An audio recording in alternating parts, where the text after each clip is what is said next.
Palmolive Soap, your beauty hope, and Luster Cream Shampoo for soft, glamorous dream girl hair bring you Our Miss Brooks, starring Eve Arden.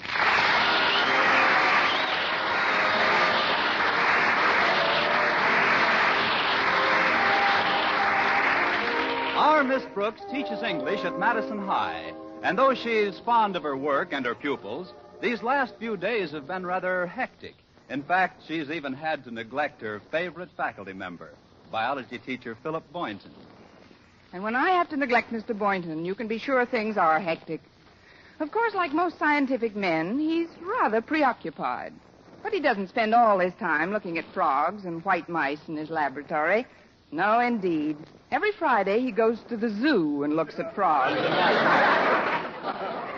But in spite of his apparent absorption in scientific matters, I can't help feeling that deep down underneath, there's a definite lack of interest in me. But I keep trying. Now, take this past week, for example. I had to get the midterm examinations ready, but I wanted desperately to get my work done by Thursday afternoon so I could keep a date we had for that evening.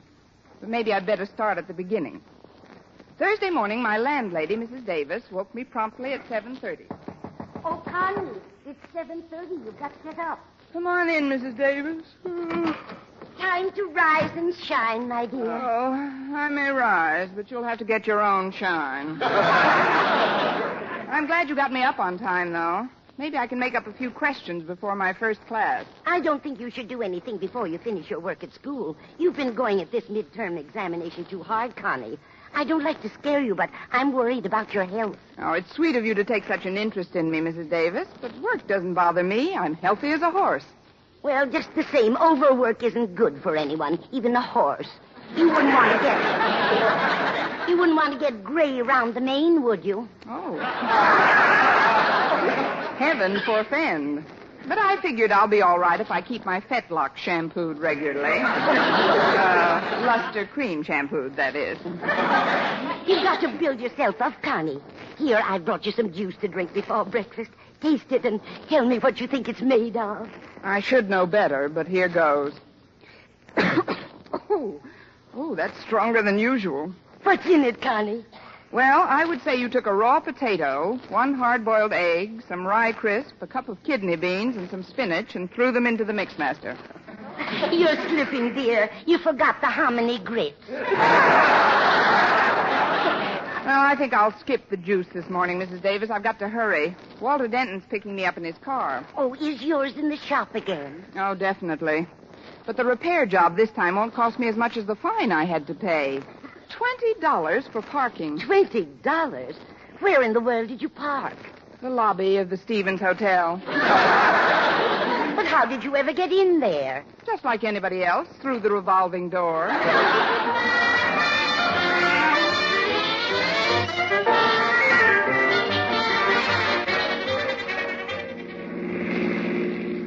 I'm glad you picked me up early, Walter. I've got some work to get done before my first class. Oh, that's all right, Miss Brooks. Glad to be of service. But did you say you've got work to do before your first class? Yes, Walter, I'm preparing questions for your midterm exams. It's rather difficult getting the right ones. Well, if I may make a suggestion, why don't you forget about the difficult questions and think up the simple ones? That would make it easier on you, wouldn't it? Yes, but frankly, I question your motives. I wasn't thinking of myself, Miss Brooks. It's just that I've been looking at you while I'm driving here out of the corner of my eye, sort of, and, well, you... Walter, look out for that truck. Oh! Sorry. I guess I looked out of the wrong corner. Anyway, I've noticed that you've changed a little. Changed, Walter? Yeah. I remember when you first got to Madison High, Miss Brooks. You were so vibrant. You were actually pulsating with life and energy, and, oh, gosh, you always seem to be sort of shimmering. And that's not all. I come in 6 delicious flavors. I'm not kidding, Miss Brooks. You've got to watch your step. How long do you think the bloom of youth will cling to your cheeks? It's all according to how you put it on, Walter. I hope you don't think I'm being too personal, Miss Brooks, but as I look at you, I can't help thinking of something. What's that? Did you ever drive out in the country and come to an old deserted pasture? Well... And did you ever see at the end of the pasture One lonely old horse with sad brown eyes staring over the fence rail. I knew I should have shampooed those fetlocks. I'm not comparing you to a horse, Miss Brooks. I know, Walter. I'm not fast enough. Now, it's just the look the horse gets in his eye when he's all worn out. As if to say, I've done my work, and now I'm old. Just an old, tired, beat-up, lonely horse with nothing to show for my years of faithful service. It's his own fault. When he was young, he probably made a man's neck out of himself.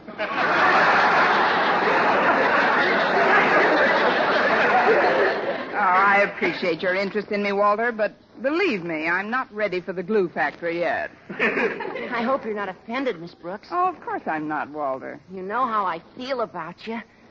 Gosh, I think you're a thoroughbred. I mean, I just don't want you to get run down. I won't, Walter. I'm used to hard work. I've been working since I was a young girl. Really? I didn't think they let girls work way back in those days. That is, what kind of work did you do then? I helped my mother mostly. They had mothers in those days, too. What did you do for your mother? While Father was out hunting dinner, I used to help clean up our cave. You sound a little sore, Miss Brooks. Oh, don't be silly, Walter. Why should I be sore? Well, the way I word things sometimes, it's a little unfortunate. Like the stuff about the horse and all. I know you meant it for my own good. Forget it, Walter. I have. Well, here we are. I'll find a place to park, Miss Brooks. You go ahead. Thanks, Walter. Oh, before you go, Yes, Miss Brooks? got a piece of sugar?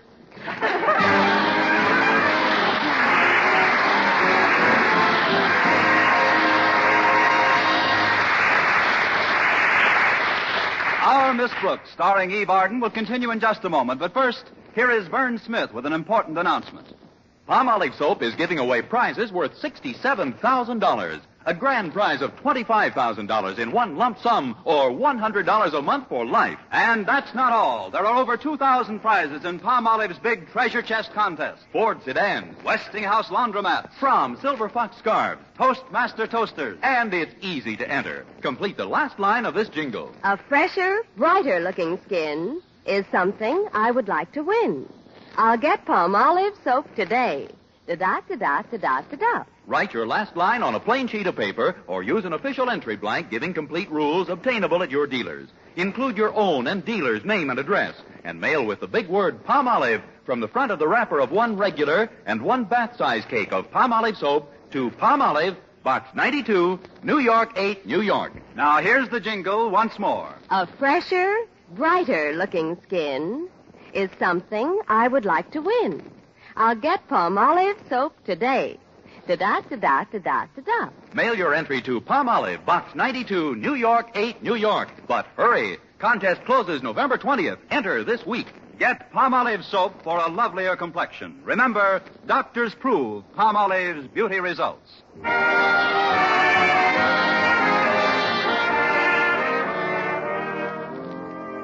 Daddy, you're the principal of this school, and you've got to do something about it. About what, Harriet? About what I've been talking about. Miss Brooks overworking. I was talking to Walter Denton, and he told me that Mrs. Davis told him that Miss Brooks is just killing herself. But, Harriet, Now, one way to scare a woman into doing something, or not doing something for that matter, is to make her think she's losing her looks. And another way is to get her interested in doing something other than the thing you want her to stop doing. It's as simple as that. That isn't simple enough. What are you talking about, Harriet? Look, Dad. We've got to try and get Miss Brooks interested in something outside of schoolwork. Now, I'll talk to Mr. Boynton first. Then as soon as I find Miss Brooks, I'll send her in here to talk to you. Agreed? Absolutely not. Good. I knew you'd see it my way.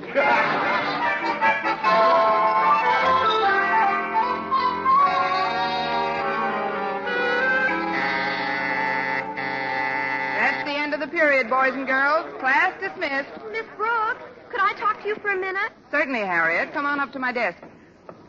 Miss Brooks, as one woman to another, I'd like the privilege of being frank with you. Go ahead, Harriet.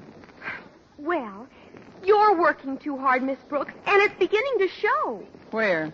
Oh, I don't mean you're falling apart physically or anything. It's just your attitude. Since these midterm exams have to be written, You're almost constantly preoccupied. You don't seem to have your old sparkle and crackle. Oh, great. Now I'm a bowl of cereal.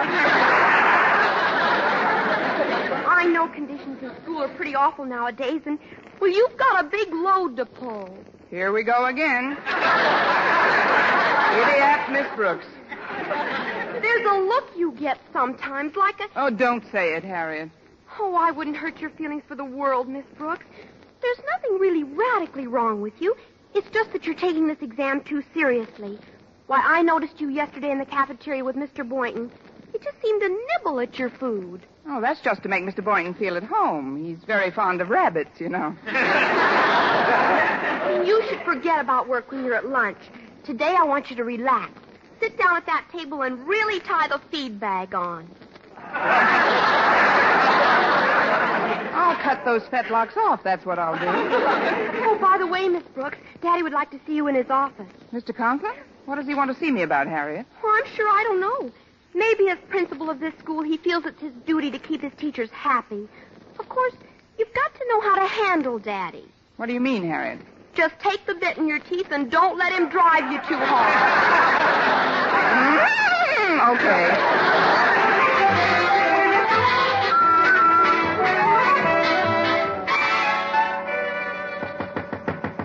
Come in. Oh, it's you, Miss Brooks. Have a chair. Thank you, Mr. Conklin. I was just finishing this report from the school board. Will you excuse me for a moment? Certainly, sir.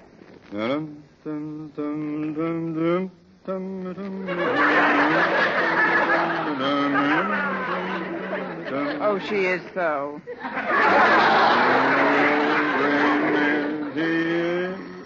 No, excuse me, Miss Brooks. Hello? Hello, is that you, Osgood? Oh, yes, my dear. I'm glad you got my message to call me back. I just wanted to remind you that this afternoon we're going, you know where for tea. Oh, you mean to Mrs. Davis's. I haven't seen Margaret in ever so long. Miss Brooks will be there, too, won't she? Yes, Martha, that's the purpose of the little gathering, to help that party get her mind off. Well, that is, she's been working quite hard lately, and she looks like... That is her face. Confound it, Martha, I can't talk now. Oh, sure you can, Mr. Conklin. Just make believe I'm deaf, too. I'll call you later, Martha. Goodbye. Goodbye, Osgood. Oh, just one thing. Yes? If you see Miss Brooks, don't say anything about our dropping in today. Let's surprise her. Yes, Martha. Goodbye. That was my wife. She sends her regards, Miss Brooks. Oh, thank you, Mr. Conklin. No doubt you're wondering why I sent for you. Well, I'll be brief. During the war, my outfit had the most consistently high morale of any unit in Camp Bobrick, Ohio. Now, what has all this to do with you, you ask? A reasonable question. What has all this to do with you? I really don't know, Mr. Conklin. Of course you don't. Now, take the time we ran out of ping-pong balls. It was nobody's fault. As supply officer in charge of the post exchange, I had discharged my duties faithfully. But still, there it was. No ping-pong balls. There were murmurings from the men. Muttering and discontent swept through the recreation hall. But I refused to be thrown into a panic. Do you know what I did, Miss Brooks? I made those men use their heads. Weren't they a little big for me? I mean, how, Mr. Conklin? By finding another hobby. And that's what I called you here to tell you, Miss Brooks. You've got to find a hobby. Oh, but I have a hobby, Mr. Conklin. Oh, what is it? Collecting a biology teacher. That is, Mr. Boynton and I go to the zoo every Friday. I'm afraid that isn't enough of a change for you, Miss Brooks. No, what you've got to do is learn how to relax. Have a good time. Oh, but Mr. Conklin... Don't interrupt. You've got to concentrate on some outside interest, Miss Brooks. Fun. That's what you've got to have. Fun and gaiety. You've just got to enjoy life more. Be merry. Laugh. Laugh! I don't know just what sort of form your hobby should take, but you've got to get one. You've got to, Miss Oh, Brooks. please, Mr. Conklin, remember your blood pressure. I'll get one. I'll have a ginger peachy time. I'll go to Arthur Murray's. I'll do something. You wait and see. Good. Good. That's all I want, Miss Brooks, for my teachers to be happy. That's all I want, Miss Brooks, for my teachers to be happy. Contented and happy. Not nervous. I don't want a school full of nervous wrecks. You hear me? No nerves. No long faces. No long faces, brother. Do we? Huh? Do we?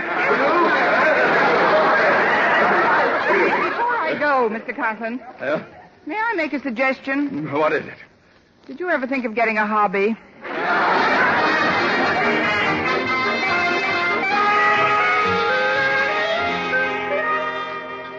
The cafeteria is pretty crowded today, Miss Brooks. I don't know how you managed to get this table. Oh, it wasn't hard, Mr. Boynton. I just told the two students who were sitting here I'd flunk them if they didn't leave. Oh, you wouldn't do that, Miss Brooks. No, not actually. I'll get our lunch, Miss Brooks. Just tell me what you want. Oh, I'll go along. It's fun to shove the little tray along the little railing. Gives me a feeling of power. No, I'd rather you sit here and take it easy. I've noticed how hard you've been working, Miss Brooks, and now that I see you, there's something in your eyes lately that, well, I can't be specific, but they just seem to say... All these years of faithful service, and what have I got to show for it? Exactly. Mm-hmm. Now, I know you've got to get your exam questions set, but the race isn't always to the swift. You've been whipping yourself terribly. Oh, fine. Now I'm my own jockey. I just want you to know, Miss Brooks, that if there's anything troubling you, anything at all, I'd be happy to have you cry on my shoulder. I'd rather laugh up your sleeve. Cry up on that shoulder. Oh, look, Mr. Boynton, it's nice of you to be so concerned, but there's nothing wrong with me. You're right. There isn't a thing wrong with you that a good hobby won't cure. Yes, I know. And I've thought of a wonderful hobby. What's that, Miss Brooks? It's called short ribs of beef and boiled potato. Would you get me some? Why, certainly. You hold our places here, and I'll be right back. Okay, Mr. Boynton. Well, let's see now. Where's that book of questions in English Lit? Maybe I can get a little work done while I'm waiting. Hi, Miss Brooks. Eat lunch yet? No, Walter, but Mr. Boynton's getting me some. Oh, then I won't sit down. Good. Have you seen Harriet Conklin? No, not since this morning, Walter. She seems to have noticed my disintegration, too. Really? Mine has been the swiftest decline since the fall of the Roman Empire. Tell me something, Miss Brooks. Did you ever collect stamps? No, I never did. Then you're in for a treat. See you later with my album. We'll put in a few hundred new specimens I just got. A few hundred? Oh, look, Walter, I'm allergic to mucilage. You better stop at the delicatessen and pick up a spare tongue. Well, so long, Miss Brooks. I'll see you after school. So long, Walter. Oh, what's the use? I'll just have to lock myself in a room if I want to work. Hello, Miss Brooks. Have a nice chat with Daddy? Yes, Harriet, a nice apoplectic tete-a-tete. Your father told me to get a hobby. Have you hit on one yet? No, not yet. Oh, I'm glad. I've got one you'll just go mad for. Patternless crossword puzzles. I'll bring a big super special one over this afternoon. See you then, Miss Brooks. Goodbye, Harriet. And goodbye to my date with Mr. Boynton tonight. Oh, did someone mention my name? Oh, hello, Mr. Boynton. Say, those short ribs look good. Yes, they do. I hope you like to eat them the way I do. Plenty of horseradish. Don't mention it. Well, let's begin. Here's your dish, and here's your knife and fork. Oh, thank you. That was good. What's for dessert?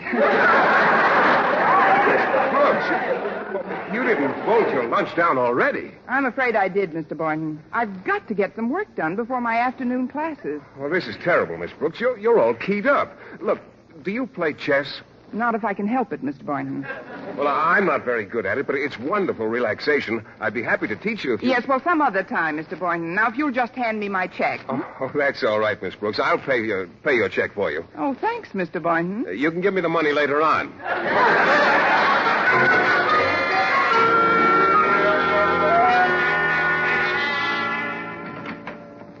I'm home, Mrs. Davis. Yoo-hoo, Mrs. Davis. I'm in the living room, Connie. Come on in. Well, I didn't get much of my test prepared at school, Mrs. Davis, so I've got to get to work right That can wait. I've got the yarn right here and 2 sets of extra large needles. Just look at them. My seconds will call on you at dawn. What in the world are those foils for, Mrs. Davis? I'm going to teach you to knit. With this equipment, it won't be any time at all before you have yourself a nice Afghan. I don't want myself a nice Afghan. Give me an American boy every time. Knitting is just wonderful for the nerves, Connie. Just sit right here and help me roll this skein into a ball. Oh, but Mrs. Davis, I do it for you, Connie. Oh, all right. What do I do first? Just hold your hands about 6 inches apart. That's the girl. Now I'll start winding. Around and around and around and around and around and around and around and around and around and around and around and around and around. Why, what's the matter, Connie? Nothing. I just wanted to break the monotony. Now tell the truth, Connie. Isn't this fun? Oh, yes, indeed. This is more fun than drawing your fingernail over a slate. Now that we've got a ball, I'll show you how to cast on. Meow. What did you say, dear? Oh, it's the cat. Go away, Minerva. We're busy. Ah. Maybe she wants some milk. No, she just had her lunch. I made it for her myself. Maybe she wants some bicarbonate. Now, the first thing we do is catch the yarn onto one needle. So, like this, and like this. Oh, now don't unwind the yarn, Minerva. Be a good girl now. Yes, Minerva, be a good girl, and I'll boost you up to the goldfish bowl later on. Look, Mrs. Davis, if it's all the same to you, let's let Minerva knit for a while, and I'll play with the ball. You'll catch on to it in no time, Connie. Oh, I really must get some work done. If you'll excuse me, I'd like to go into the dining room. I can spread my reference books out on the table there. Very well, Connie. We'll do some more knitting, but the dining room? Oh, I knew there was something I forgot. You better get in there right away, Connie. You've got company. That's what I like, prompt messages. Well, hello. Well, I guess I beat you home, Miss Brooks. I guess you did, Mr. Boynton. So did I, Miss Brooks. Harriet, did you two come over together? Yes, we did. Oh. I drove him. All this and Walter, too? Well, now that we're all here, suppose we all keep nice and quiet while I do some work. Oh, you can work later, Miss Brooks. Here, I've got the board all set up. Let me show you how to play chess. Go ahead, Miss Brooks. I'll start sorting my stamps and looking for prize specimens to show you. And I'll get a crossword puzzle started so it won't be too difficult Oh, for but you. listen, The first row, here, these little ones here are pawns. They move 1 or 2 spaces forward. I know the moves of the pieces, Mr. Boynton, but honestly, Well, I let's just don't play have- one game, Miss Brooks. I'll go first. There. Now, don't rush yourself. Chess is a very patient, easy-going game. Have you got a clean handkerchief, Miss Brooks? I have to clean my magnifying glass. Here you are, Walter. Oh, Miss Brooks, Yes, Harriet? what's a 6-letter word for horse? Have you tried BROOKS? Oh, I've got an EQUINE. Look at this sesquicentennial Dutch Guiana, Miss Brooks. You can tell by the cancellation it's legitimate. Oh, look through the glass. Oh, very pretty, Walter. It's your move, Miss Brooks. What? Oh, the game. I'll just go here. Oh, here's a funny coincidence, Miss Brooks. I need a 6-letter word for hobby.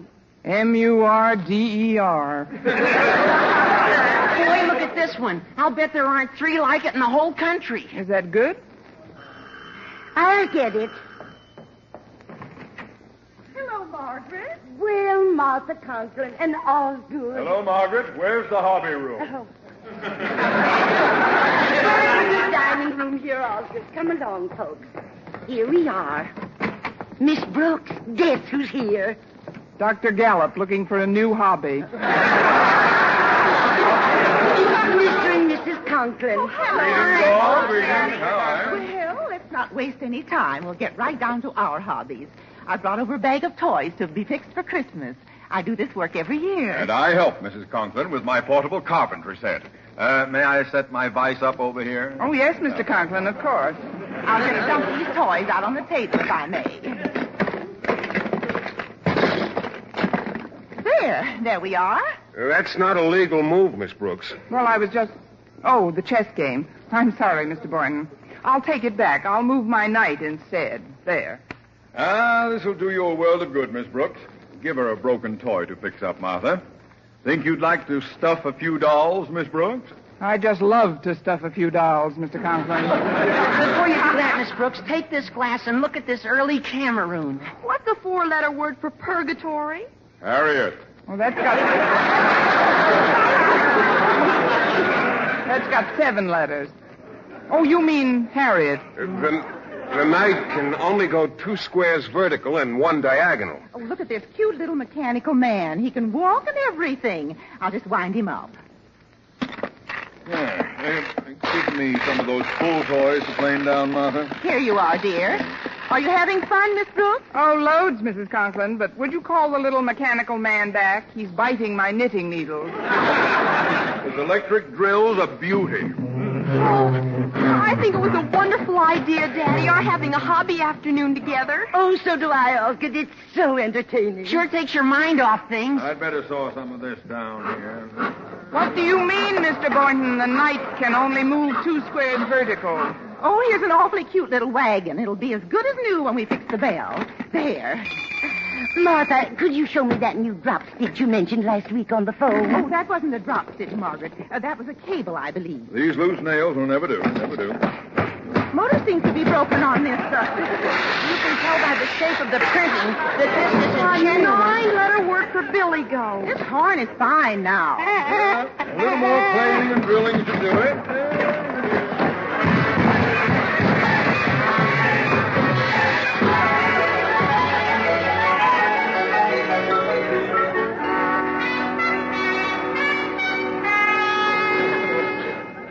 Well, that does it. The last toy is fixed. Yes, and the dolls are all stuffed and painted. It's been a lovely afternoon, Mrs. Davis. Thank you, Osgood. It was nice to have you over. Well, the main thing, of course, is that we were able to interest Miss Brooks in something that could take... Miss Brooks? Miss Brooks? She isn't here. Oh, that's funny. Where could she be? I'll answer it.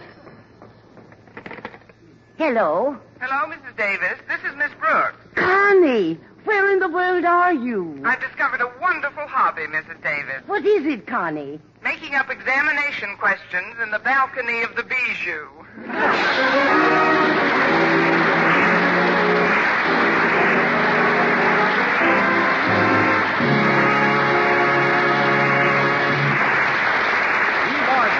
Our Miss Brooks returns in just a moment, but first... Dream girl,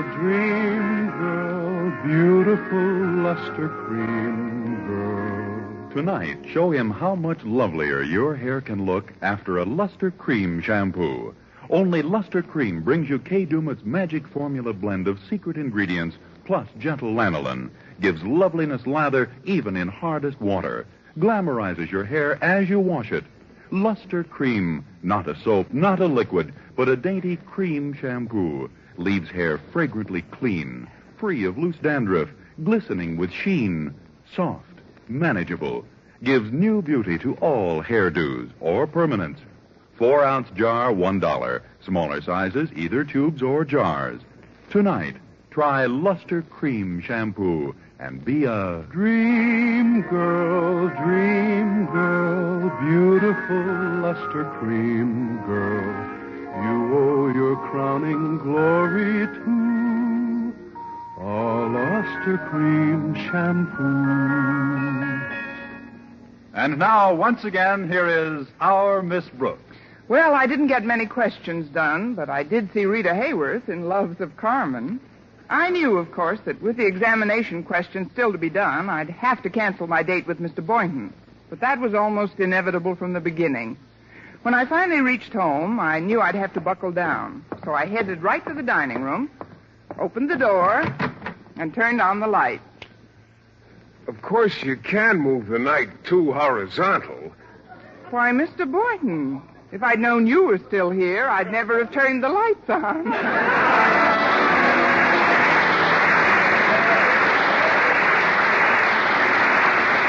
Next week, tune in to another Our Miss Brooks show brought to you by Palmolive Soap, your beauty hope, and Luster Cream Shampoo for soft, glamorous dream girl hair.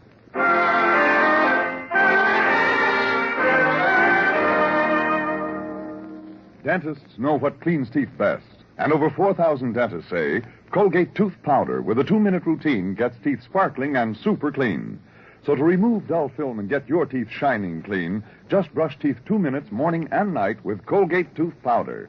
Brush inside, outside, and biting surfaces. Always brush away from the gums. See how quickly this gets teeth naturally bright. It removes dull film that improper brushing misses. And Colgate Tooth Powder also sweetens your breath. Try it. Buy Colgate Tooth Powder today.